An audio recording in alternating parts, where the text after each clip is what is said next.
So, hindi ho natin kasing ganda ang pagkakaslice ng ating yellowfin tuna. Dahil ako lang ho nagkatay niyan. Patis, asin, umami, suka. Takpan natin at ipapaksiw lang po natin yan ng mga ilang minuto bago ilagay ang gata. Ayan, amoy paksiw na po siya. Lalagyan na natin ang 1 kilong kakang gata.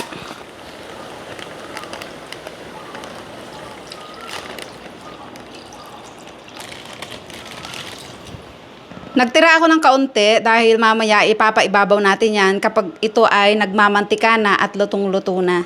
Para kahit nagmamantika na siya, creamy pa rin.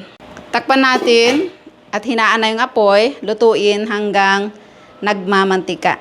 Hindi kumpleto ang ating ginataan kung walang mustasa.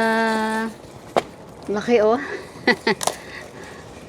Dalawa na yung natira pero dahil alalaki, pwede na to. At babaliktarin ko lang mga kaumami. At saka natin ilagay ang maraming sili. Mura lang po ang sili dito. Parang wala pang 10 baht yan lahat. Ito ay para manamis-namis yung ating gata. Pechay o yung mustasa.